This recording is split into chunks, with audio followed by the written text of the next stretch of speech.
यह कहानी inside man नामक एक शानदार बैंक डकैती की है। इस फिल्म में 6 महत्वपूर्ण सवालों का जिक्र है जो हर इंसान की जिंदगी से जुड़े होते हैं। इन्हें WH फैमिली कहा जाता है, जिसमें 5 W और 1 H शामिल हैं। ये 5 W हैं: Who, Where, What, When, Why, जबकि H का मतलब है How। कहानी की शुरुआत एक आदमी से होती है जो इन सवालों के जवाब दे रहा है। पहले W Who का जवाब देते हुए वह बताता है, मेरा नाम डेल्टन रसल है।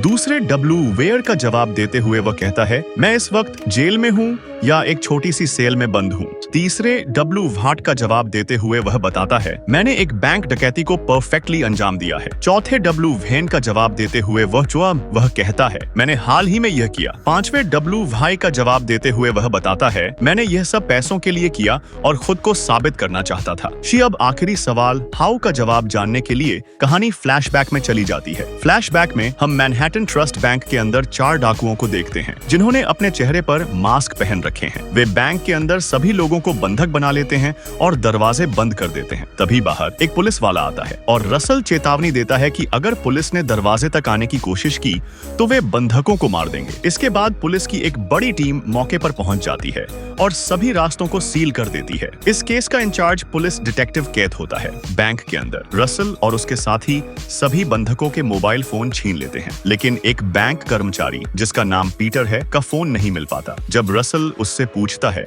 तो वह कहता है कि उसने अपना फोन घर पर छोड़ दिया। रसल उसे चेतावनी देता है, लेकिन पीटर अपनी बात पर अड़ा रहता है। रसल अंततः पीटर के फोन नंबर को ढूंढ लेता है और उसे डायल करता है, जिससे पीटर का फोन बजने लगता है। इस पर रसल गुस्से में आ जाता है और उसे मारता है, जिससे बाहर खड़े लोग डर जाते हैं। डाकुओं में एक महिला भी होती है और वे एक दूसरे को स्टीव, स्टीवी और स्टीवो के नाम से बुलाते हैं। वे बंधकों को कपड़े उतारने के लिए कहते हैं और उन्हें एक जैसे कपड़े पहनने के लिए मजबूर करते हैं। इसी दौरान एक बूढ़ा आदमी अपनी तबीयत खराब होने की शिकायत करता है। रसल उसे बाहर छोड़ देता है और जब पुलिस उसे पकड़ती है तो वह बताता है कि अंदर 4 डाकू हैं। बैंक के मालिक आर्थर केस को इस घटना की जानकारी मिलती है। वह एक पावर ब्रोकर मैडेलिन व्हाइट से मिलने जाता है और बताता है कि उसके सेफ डिपॉजिट बॉक्स में बहुत बेशकीमती चीजें हैं जिन्हें वह नहीं चाहता कि डाकू या पुलिस खोले। व्हाइट उसे चेतावनी देती है कि हो सकता है कि उस बॉक्स में कुछ खतरनाक हो। आर्थर उसे आश्वस्त करता है कि वह चीजें किसी को नुकसान नहीं पहुंचाएंगी, लेकिन अगर वे बाहर आ गईं तो उसे गंभीर समस्याओं का सामना करना पड़ेगा। व्हाइट आर्थर की मदद करने का फैसला करती है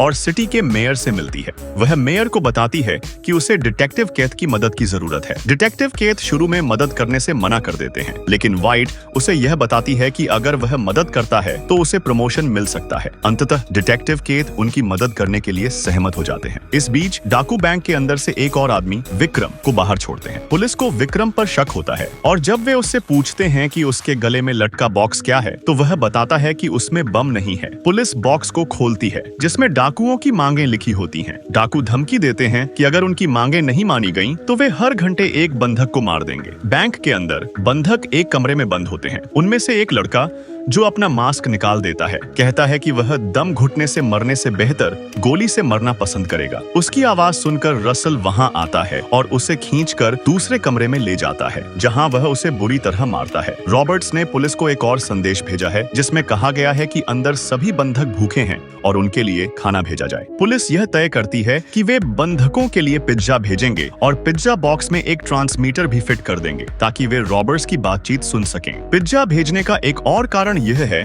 कि बंधकों को पिज्जा खाने के लिए इकट्ठा होना पड़ेगा, जिससे पुलिस उनकी बातचीत को आसानी से सुन सकेगी। पुलिस पिज्जा भेजती है और ट्रांसमीटर की मदद से वे रॉबर्ट्स की बातचीत को रिकॉर्ड कर लेते हैं, लेकिन रॉबर्ट्स एक अलग भाषा में बात कर रहे होते हैं और पुलिस को यह समझ नहीं आता कि यह कौन सी भाषा है। बाद में एक आदमी की मदद से पुलिस को पता चलता है कि यह भाषा अल्बेनियन है, क्योंकि उसकी पत्नी अल्बेनियन है। उसे बुलाया जाता है और वह बताती है कि ये अल्बेनिया के पूर्व राष्ट्रपति का एक पुराना रिकॉर्डेड भाषण है। इसका मतलब है कि रॉबर्ट्स को पता था कि पिज्जा के बॉक्स में ट्रांसमीटर लगे हुए हैं, इसीलिए उन्होंने पुलिस को गुमराह करने के लिए एक रिकॉर्डेड टेप चलाया। बैंक के अंदर सभी बंधकों को एक ही केबिन में बंद नहीं किया गया है। तभी रॉबर्ट्स की साथी स्टीवी एक केबिन में आती है और 4 लोगों को उठाकर ले जाती है। इनमें एक लड़की भी होती है जिसे वह एक अलग केबिन में बंद कर देती है। बाहर आने के बाद स्टीवी चिल्लाने लगती है और उसका साथी उसे पकड़कर उसी कमरे में बंद कर देता जहां स्टीवी ने 4 लोगों को रखा था। दरअसल दरअसल वे जानबूझकर लोगों की शफलिंग कर रहे होते हैं और स्टीवी को बंधकों के बीच में बैठाने का एक खास कारण होता है। इस बीच वे एक गड्ढा भी बना रहे होते हैं जो अब पूरा हो चुका है। बाहर मैडलिन व्हाइट, जो बैंक के मालिक आर्थर केस के लिए रॉबर्ट्स से बात करना चाहती है, पुलिस डिटेक्टिव केथ की मदद से रसल को कॉल करती है। वह रसल से कहती है कि वह उसकी मदद कर सकती है और पूछती है कि वह यह सब क्यों कर रहा है। रसल जवाब देता है कि वह पैसे के लिए यह सब कर रहा है। व्हाइट उसे बताती है कि वह उसे इतनी रकम दिलवा सकती है जितना वह यहाँ से लेकर भी नहीं जा सकता। रसल उसे अंदर आने की इजाजत दे देता है। अब व्हाइट रसल के सामने होती है। वह रसल से कहती है, तुम अच्छी तरह जानते हो कि तुम यहाँ से किसी भी कीमत पर भाग नहीं सकते। तुम सरेंडर कर दो। तुम्हें 3 से 4 साल की सजा होगी और जब तुम छूट कर आओगे तो तुम्हें $20 लाख मिलेंगे। रसल पूछता है, तुम साफ साफ क्यों नहीं बताती कि तुम यहाँ पर क्यों आई हो? व्हाइट कहती है, मैं नहीं बता सकती। रसल कहता है, मैं बताता हूँ। मैं तुम्हें एक कहानी सुनाता हूँ। वह बताता है कि वर्ल्ड वॉर डी के दौरान एक अमेरिकन स्विट्जरलैंड के एक बैंक में काम करता था। उस आदमी के नाजी सेना से अच्छे रिश्ते थे और इसी के बल पर उसने बहुत पैसा कमाया। यह वह समय था जब हर इंसान ने पैसा कमाया जिसने अपना ईमान बेचा। उन्होंने दूसरों के घर लूटकर अपनी तिजोरियां भर ली। रसल कहता है, जिस आदमी के लिए तुम यहाँ आई हो वह भी उन्हीं में से एक है। उसने नाजी सेना की मदद से बहुत पैसा कमाया जिससे कई परिवारों की जान चली गई। व्हाइट कहती है, मुझे सिर्फ एक लॉकर तक जाना है। तभी रसल उससे कुछ दस्तावेज दिखाता है जो आर्थर और नाजी सेना के बीच हुई डील्स का हिसाब किताब होते हैं। रसल कहता है, इनको बहुत पहले नष्ट कर देना चाहिए था, लेकिन ये नष्ट नहीं किए गए और अब भी मेरे पास हैं। अगर मुझे पुलिस पकड़ भी लेती है तो तुम्हें और तुम्हारे बॉस को मुझे छुपाना पड़ेगा। व्हाइट वहाँ से बाहर आ जाती है और डिटेक्टिव केथ उससे पूछता है कि अंदर क्या हुआ, लेकिन वह उसे कुछ नहीं बताती क्योंकि केथ को आर्थर के सेफ डिपॉजिट बॉक्स के बारे में कुछ नहीं पता होता। समय बीत जाता है जो रसल ने पुलिस को दिया था जब बसें और जेट प्लेन आना चाहिए था। जब केथ रसल को कॉल करता है तो रसल उसे इधर उधर की बातों में उलझा देता है। धीरे धीरे केथ समझ जाता है कि रसल उन्हें बातों में उलझा रहा है। केथ अपने साथी पुलिस वाले से कहता है, पहले इन्होंने हमें टाइम दिया, हमने उनका काम पूरा नहीं किया, अब इन्होंने हमें और टाइम दिया। ये ऐसा क्यों कर रहे हैं? केथ रसल को कॉल करता है और कहता है, जो तुमने मांगा था हमने हर चीज का इंतजाम कर दिया है, लेकिन इससे पहले मैं अंदर आना चाहूंगा। मैं ये देखना चाहूंगा कि तुम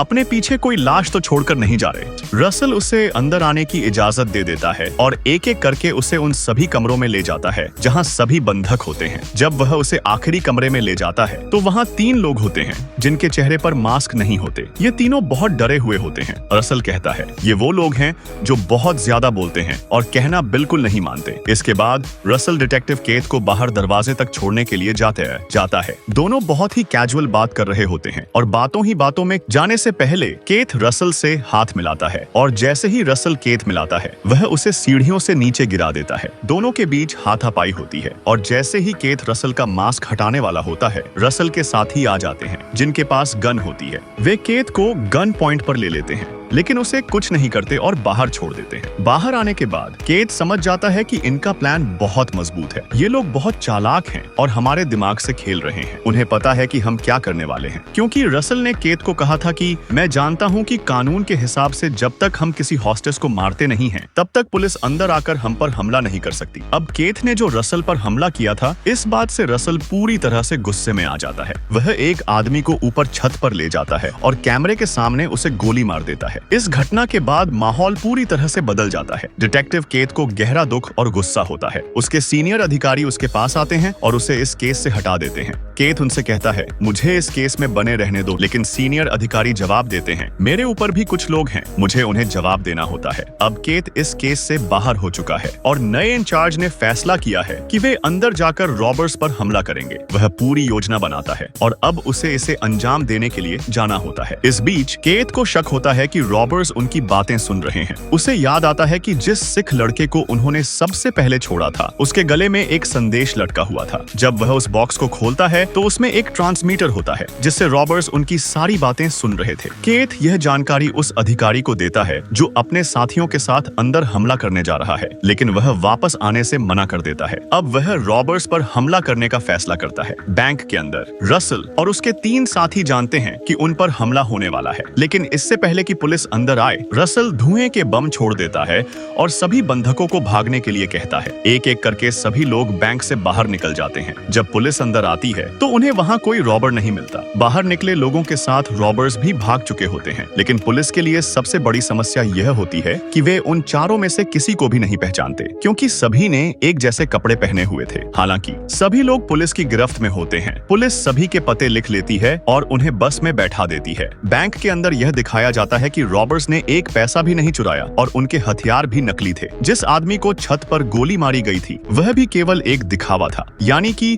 न तो कोई मर्डर हुआ और न ही कोई डकैती। रॉबर्स भी गायब हो चुके हैं और पुलिस पूरी तरह से उलझन में पड़ जाती है। उन्हें समझ नहीं आता कि यह सब कैसे हुआ। पुलिस को यह भी पता चलता है कि बाहर मौजूद लोगों में वे 3 रॉबर्स भी हैं जिन्होंने बंधकों को बंदी बनाया था, लेकिन पुलिस को यह भी स्पष्ट होता है कि रसल उनमें नहीं है, क्योंकि उसकी कद काठी वाला कोई भी व्यक्ति बाहर नहीं है। अब रॉबर्स का पूरा प्लान समझ में आ जाता है। उन्होंने सभी को एक जैसे कपड़े पहनने के लिए कहा था ताकि जब चाहें किसी भी आदमी को बंधकों के बीच में शामिल कर सकें और जब चाहें उसे वहां से निकाल सकें। आपको याद होगा कि जब हॉस्टेस में बैठा एक आदमी अपना मास्क उतार लेता है तो रसल उसे खींचकर दूसरे कमरे में ले जाता है और उसकी पिटाई करता है। असल में वह रॉबर्स में से एक होता है और जानबूझकर अपना मास्क उतारता है ताकि लोग उसे पहचान सकें। उसे रॉबर्ट्स स्टीवो के नाम से बुलाते थे, जबकि उसका असली नाम डेरिस होता है। जब पुलिस जांच कर रही होती है तो उन्हें डेरियस यानी स्टीवो पर शक होता है, लेकिन पुलिस के पास कोई ठोस सबूत नहीं होता। एक लड़की गवाही देती है कि वह भी उनके साथ था और उसकी वजह से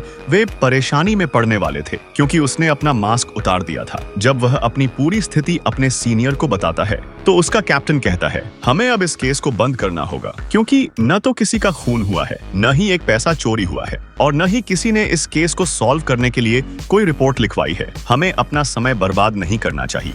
लेकिन सबसे बड़ा सवाल यह होता है कि रसल गया तो गया कहां, क्योंकि न तो वह बैंक से बाहर निकला और न ही वह बैंक के अंदर था। हालांकि पुलिस कैप्टन ने इस केस को बंद करने का आदेश दे दिया है, लेकिन डिटेक्टिव केत इस बारे में पूरी सच्चाई जानना चाहता है। जब वह बैंक के दस्तावेज देखता है तो उसे पता चलता है कि बैंक में लॉकर नंबर 392 कभी था ही नहीं, इसका कोई रिकॉर्ड नहीं है और इससे उसे शक होता है। दूसरी तरफ आर्थर, जो इस बैंक का मालिक है, के पास वाइट जाती है। वह आर्थर से कहती है, जो दस्तावेज तुम्हें चाहिए थे वे लुटेरे अपने साथ ले गए ताकि तुम उनसे बदला न लो। हो सकता है कभी वे तुम्हें संपर्क करें, तब तुम्हें उन पेपर्स के बदले उन्हें पैसे देने होंगे। व्हाइट आर्थर को यह भी बताती है, उस आदमी के तुम्हारे प्रति ख्याल अच्छे नहीं थे, क्योंकि वर्ल्ड वॉर आई में तुमने नाजियों के साथ हाथ मिलाकर बहुत पैसे कमाए थे। आर्थर कहता है, उस वक्त मैं जवान था, किसी भी तरह से कामयाबी चाहता था, इसीलिए मैंने एक शॉर्टकट अपनाया और अपनी आत्मा को बेच दिया। तभी से मैं अपनी आत्मा को वापस पाना चाहता हूँ। दरअसल आर्थर को एहसास होता है कि उसने जो भी किया वह गलत था। व्हाइट कहती है, मैं इतनी बेवकूफ नहीं हूँ, उस लॉकर में उन पेपर्स के अलावा भी कुछ था, नहीं तो वे लोग इतना बड़ा रिस्क नहीं लेते। मैं जानती हूँ कि वहाँ पर क्या था, हीरे, इसके अलावा उसके अंदर और कुछ भी नहीं हो सकता। अब कहानी वहीं पर लौटती है जहाँ रसल एक छोटे से कमरे में बंद है। वह सोचता है, हमने ये कैसे किया? सबसे बड़ा सवाल यही है। इसके बाद वह हीरों और जरूरी सामान को बैग में रखता है और कुछ डिब्बों को हटाकर बाहर निकलता है। यह एक स्टोर रूम होता है। दरअसल रसल अभी भी बैंक के अंदर ही है। आपको याद होगा कि जब रसल एक स्टोर रूम में आया था बहुत खुश हुआ था। यह वही स्टोर रूम है। रसल और उसके साथियों ने पीछे के सेल्स को आगे शिफ्ट कर दिया था और उन्हें हूबहू उसी तरह से लगा दिया था जैसे वे पहले थे। अब इन सेल्स के नीचे पिछले एक हफ्ते से रसल छिपा हुआ था। उसने वहां पर एक गड्ढा किया था ताकि उसे वॉशरूम जाने के लिए कभी भी बाहर न निकलना पड़े। एक हफ्ते बाद रसल वहां से बाहर निकलता है और जब वह बैंक से निकल रहा होता है तो उसी समय डिटेक्टिव केत भी बैंक के अंदर आ रहे होते हैं। हालांकि ठीक है, रसल को यह बात पता होती है, क्योंकि बाहर उसके लोग उसका इंतजार कर रहे होते हैं।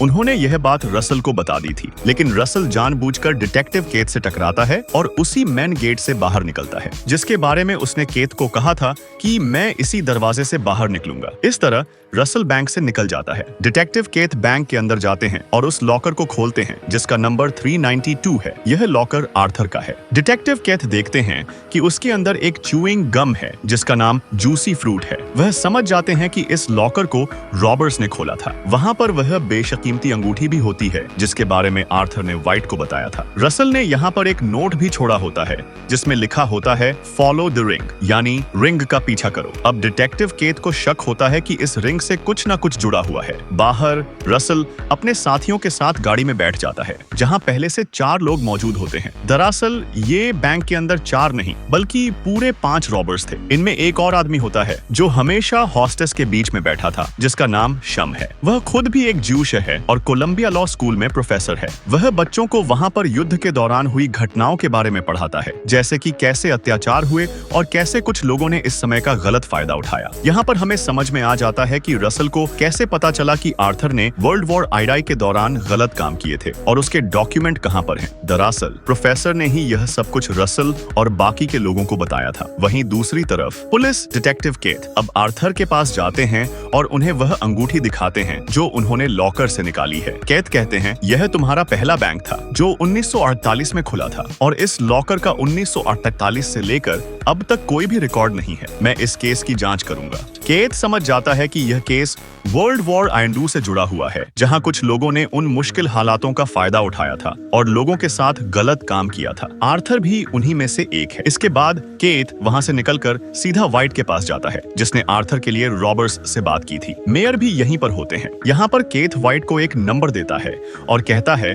तुम इनसे संपर्क करो। यह number office of war crime issues के ऑफिस का होता है। केत ऐसा इसलिए करता है क्योंकि वह व्हाइट को यह जताना चाहता है कि उसे सब कुछ पता है और अब वह इस केस की तह तक जाकर रहेगा। व्हाइट ने अपने वादे को भी पूरा किया होता है। केत के ऊपर जो 140,000 का केस था अब वह उससे पूरी तरह से आजाद है। इसके बाद केत अपने घर पर आता है जहाँ उसकी गर्लफ्रेंड होती है। जब वह अपनी जेब में हाथ डालता है तो उसमें एक हीरा होता है। तभी उसे याद आता है कि जब वह बैंक में एक आदमी से टकराया था तो वह समझ जाता है कि यह वही आदमी था जिसने इस बैंक के पूरे प्लॉट को अंजाम दिया है। रसल ने उसकी जेब में हीरा शायद 2 वजह से डाला है। एक, यह साबित करने के लिए कि उसने जो कहा था वह किया, यानी कि वह सामने के गेट से पर निकला। और दूसरा, केत ने उसे कहा था कि उसे अपनी गर्लफ्रेंड से शादी करनी है लेकिन उसके पास पैसे नहीं है। अब यह हीरा पाने के बाद हो सकता है कि उसे इतने पैसे मिल जाएं कि वह अपनी गर्लफ्रेंड से शादी कर सके और इसी के साथ यह कहानी खत्म होती है।